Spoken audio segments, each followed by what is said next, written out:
Une scène de violence tôt ce matin à la gare du Nord à Paris. Un homme a poignardé 6 voyageurs. Oui, 6 blessés dont un seul reste hospitalisé. Les policiers l'ont maîtrisé en utilisant leurs armes. Il est dans un état critique. Geoffrey Branger, on en sait désormais un peu plus sur le profil de cet assaillant. Oui, il s'est présenté ce matin comme un certain Mohamed Amin, un Algérien de 31 ans. Mais ce n'est pas si simple. Les enquêteurs travaillent à confirmer son profil. Ses empreintes digitales renvoient à 5 identités. C'est-à-dire qu'il a à 5 reprises déclaré une identité différente au service de police. 5 identités, toutes libyennes, mais impossible de savoir avec certitude si c'est bien sa nationalité d'origine.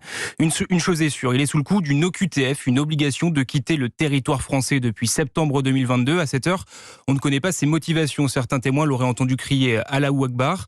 Les policiers sur place l'ont entendu parler arabe, mais ne confirment pas ses propos. Le parquet national antiterroriste n'est pour l'instant pas saisi. C'est le parquet de Paris qui a ouvert une enquête pour tentative d'assassinat. Et Geoffrey, est-ce qu'on a plus d'informations sur ce qui s'est passé ce matin ? Oui, grâce aux images de caméras de vidéosurveillance que l'on a pu consulter, on y voit notamment la première agression à 6h42 sur le parvis de la gare du Nord.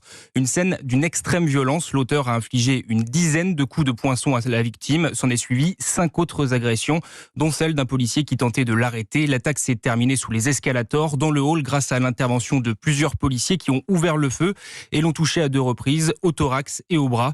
Son pronostic vital est toujours engagé. Les 6 victimes sont quant à elles âgées de 36 à 53 ans. Un homme a été évacué en urgence relative. Il est blessé au thorax et au visage. Voilà, les informations de Geoffrey Branger.